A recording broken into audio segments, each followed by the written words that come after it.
అండి అందరికీ praise the lord. ఎలా ఉన్నారు? హ్యాపీ అండ్ హెల్తీగా ఉన్నారా? ఈరోజు బైబిల్ నుంచి ఒక వాక్యం చదువుకోబోయే ముందు ఒక చిన్న మాటను షేర్ చేసుకుంటున్నానండి. నేను రీసెంట్గా నా లైఫ్లోనే జరిగిన ఈ సందర్భం అనమాట ఇది. రీసెంట్గా నేను ఒక ఫ్యూ డేస్ బ్యాక్, ఒక 4-5 డేస్ బ్యాక్ నేను ఒక వెడ్డింగ్కి వెళ్ళాను. మంచిగా జరిగింది.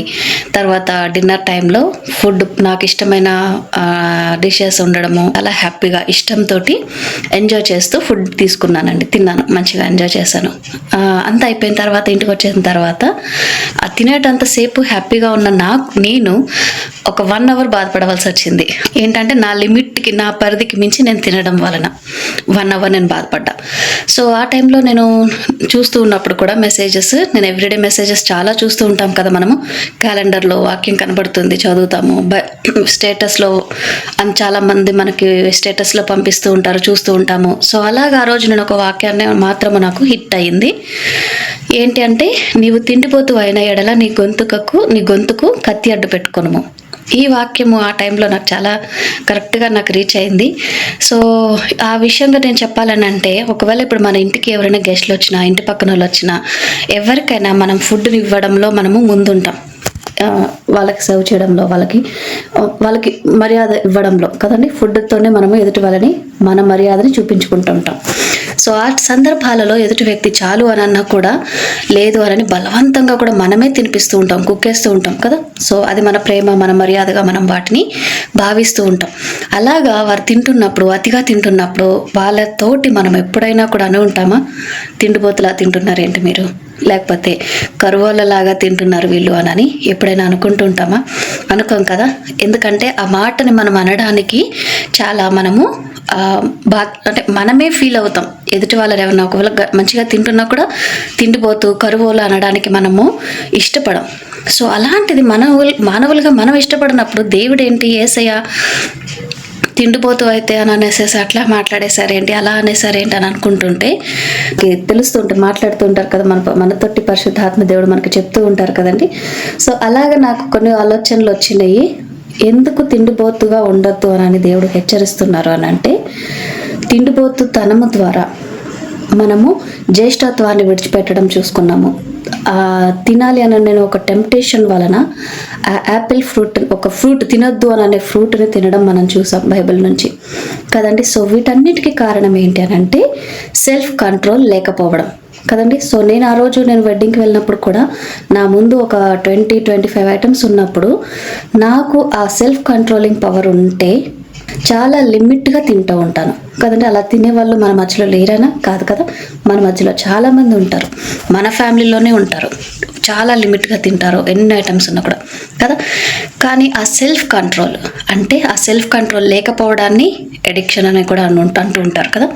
సో ఆ సెల్ఫ్ కంట్రోల్ లేకపోవడము అంటే మనము మన శరీరం మీద, మన మైండ్ మీద మనకి ఒక గ్రిప్ లేకపోవడం, అది మనకి ఏమాత్రం కూడా మంచి పని కానే కాదు. ఓకేనా, ఇది ఫస్ట్ది. అయితే సెకండ్ది, తిండిపోతూ తనము మనకు ఎలా వస్తుంది, ఆ ఎడిక్షన్, ఫుడ్ మీద ఒక ఎడిక్షన్ అనేది మనకు ఎలా వస్తుంది అంటే, చూడగానే టెంప్ట్ అయిపోయి తినేసేయాలి, ఒక్కటి తింటే సరిపోదు, 4-5 తినేసేయాలి, లడ్డూలైనా స్వీట్స్ అయినా కదా. సో దీనిని ఎవరు ఆయుధంగా మార్చుకుంటారు? అపవాది ఉన్నాడు కదా.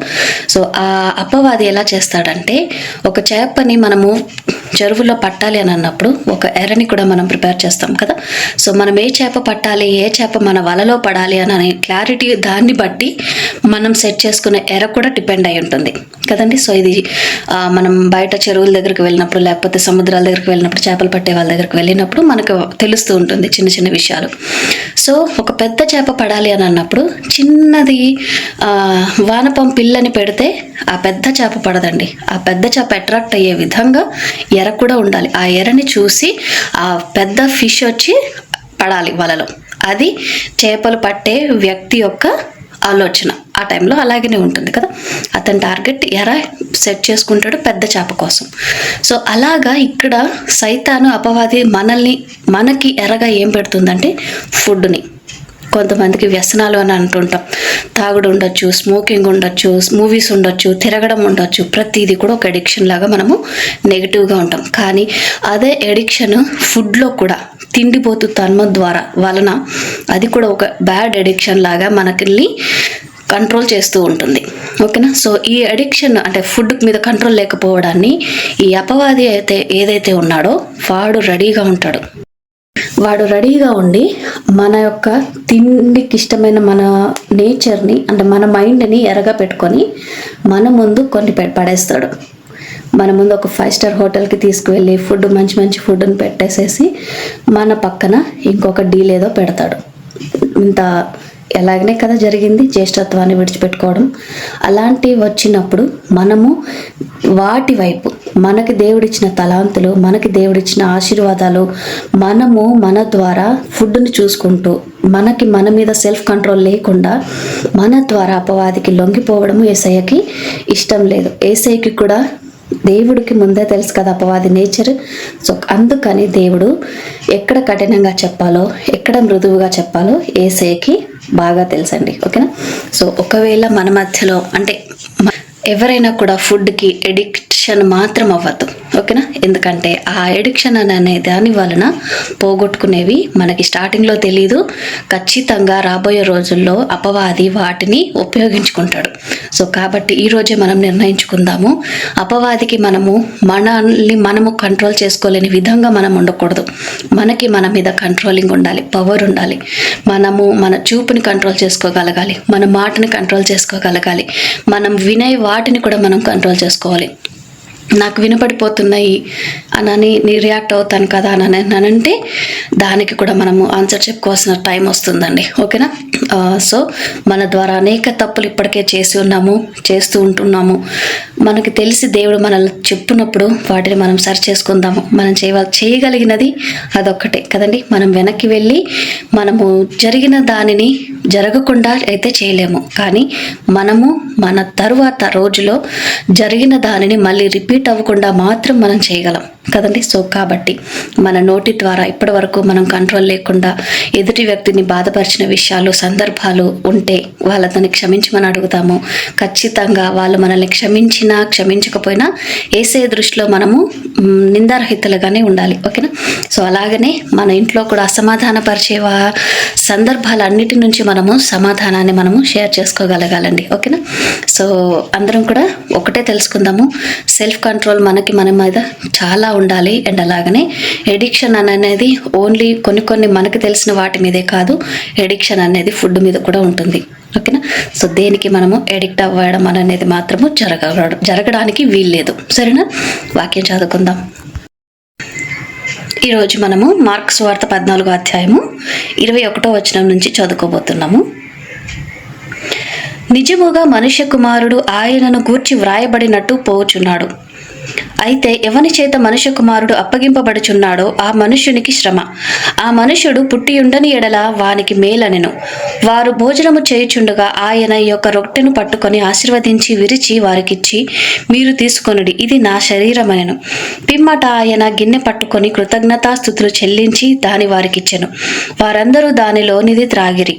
అప్పుడు ఆయన, ఇది నిబంధన విషయమై అనేకుల కొరకు చిందింపబడుచున్న నా రక్తము. నేను దేవుని రాజ్యములో ద్రాక్షరసము క్రొత్తదిగా త్రాగు దినము వరకు ఇకను దానిని త్రాగనని మీతో నిశ్చయముగా చెప్పుచున్నాను. నేను దేవుడి వాక్యం ఇంతటితో దీవించిన గాక. ఆమేన్. ఒక చిన్న ప్రేయర్ చేసుకుందాం. ఏకీభవించండి. మహాపరిశుద్ధుడైన దేవాయస్యానికి వేలాది స్తుతులు స్తోత్రములు తండ్రి. మమ్మల్ని ఇంతవరకు సజీవ లెక్కలో ఉంచి మంచి ఆరోగ్యంతో నిలబెట్టినందుకు నీకు వందనాలు తండ్రి. చదవబడిన నీ వాక్యాన్ని నీవు దీవించండి, ఆశీర్వదించండి. ప్రతి హృదయంలో కూడా నాటి ఫలింపచేయమని ప్రార్థిస్తున్నామయ్యా. ప్రభా, ఇదిగో తండ్రి, అనారోగ్యాల మీద నీ హస్తాంతో ముట్టి స్వస్థపరచమని ప్రార్థిస్తున్నాం తండ్రి. సమస్యల్లో ఉన్న వారికి నీ సమాధానాన్ని దయచేయండి, అప్పుల బాధల నుంచి విడుదలను దయచేయండి. ప్రభా యేసయ్యా, నాయనా తండ్రి, కుటుంబాలలో నాయనా సమాధానాన్ని దయచేయండి, ప్రేమను దయచేయండి, నెమ్మదిని, శాంతిని, సమాధానంతో నింపమని ప్రభా నీవు గృహాలకు యజమానిగా నిలబడమని ప్రభా ప్రార్థిస్తున్నాం తండ్రి. నాయనా ప్రభా, నిరాకడ కోసం మేమందరం కూడా సిద్ధపడిన వాళ్ళ వలె ఉండడానికి మాకు కావాల్సిన విధంగా నీ యొక్క జ్ఞానాన్ని మాకు దయచేయమని ప్రార్థిస్తూ, నాయనా ప్రభా, ఇంతవరకు నీ చేసిన ప్రతి మేలుని బట్టి నీకు ఎంతగానో స్తుతులు స్తోత్రములు చెల్లించుకుంటూ ఈ చిన్ని ప్రార్థన యేసు నామములో ప్రార్థించి వేడుకొంచున్నాము తండ్రి. ఆమెన్. ప్రైజ్ ది లార్డ్ అండి. అందరికీ have a great day. God bless you all. By by.